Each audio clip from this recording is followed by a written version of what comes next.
So a couple months ago, I entered into Hytale's Mod Jam. It was kind of neat, and I want to talk about it. One thing that's actually really fun about Hytale mods is essentially most of it is set up in a way where you just got to know the folder structure. And if you know the folder structure, you may not even need to code to do your mod. You could just build out your assets. You write some files. There's some editors coming out to kind of modify these things, and it's pretty good.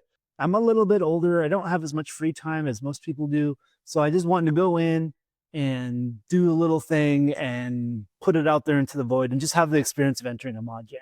Because it's been a while since I just got to do like a community event like that. Looking at the categories, one was World Gen, which I'm pretty proud about, the V2 World Gen.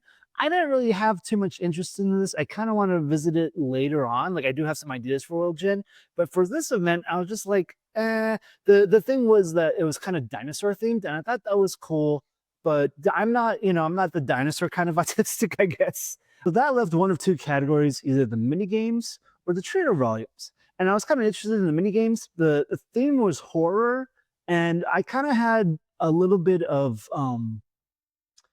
I didn't think I was qualified to do horror just yet because I hadn't made any horror games in the past.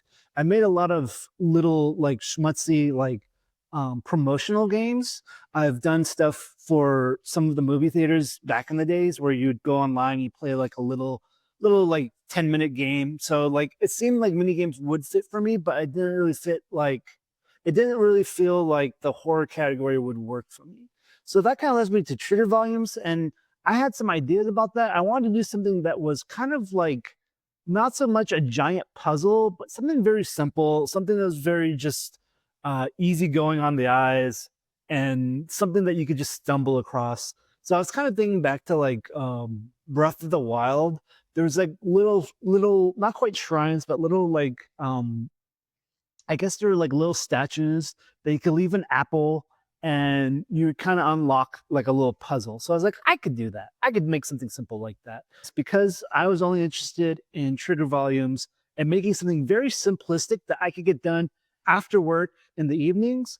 I just decided, I'm going to make one or two models, make them have some sort of interaction with trigger volumes, make it simple to install, and then that'll be it. Something just a little nicety to have inside your game. So I ended up trying to just make a very simple puzzle where there'd be a statue, there'd be an offering plate. The offering would be like right next to it. You just pick up the offering, put it on the plate, and bam, that's it. Call it a day. The first thing I kind of leaned into was that I needed to learn how to model. And back in the day, way back in the year 2006, which is like, actually, it was before 2006. I graduated college in 2006. So before, like 20 years ago, 20 years ago, I actually used to teach. I was a TA for 3D modeling. And it was kind of interesting to get back into it. Be like, okay, well, this isn't the software that I used before. Let me just see what happens. Let me just see how easy this is. And the tools are pretty easy when everything's a cube.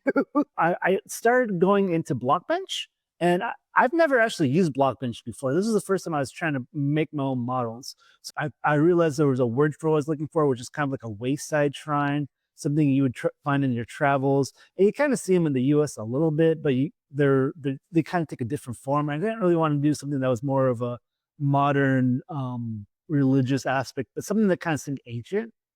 So I kind of did a little bit more research, found a few examples that I kind of based mine off. And then I was also kind of thinking about the little shrine from Jujutsu Kaisen, to be honest, at the very beginning, the one that held the finger. I was like, kind of like that in the back of my head. So one of the design inspirations was the Quebecs that's already in the game. So I kind of want to use their wood grain kind of textures for my models, as well as kind of a little bit of the Gaia model statues as well, to kind of make it kind of match, like it felt like it was supposed to exist within the game. So using those as inspirations, I kind of made a little shrine, and then I made a little offering plate, and the offering plate kind of matches the colors of the Gaia statues that are in the game. So I think in the future, if I was going to do some updates to this, I would make a updated shrine for each zone.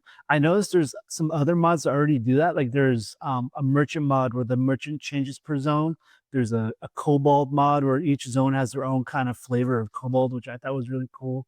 So that's something I think I might do as in the future is just design different shrine structures for different regions, kind of keeping the same kind of qualities, but make them more authentic to the zone that they're discovered in. Yeah, so I think that's pretty much all I want to say about the experience. I had a good time. Um, Before I go though, I do want to talk about one of my friends that I made in this journey of streaming Hytale and making mods. So one of the people I've encountered, and he started watching my stream, was Hexvane. In our discussions, he was like, "Yeah, I kind of want to do it, and I kind of don't. I am going to go on a cruise that week, so it's kind of going to be hard for me to do that."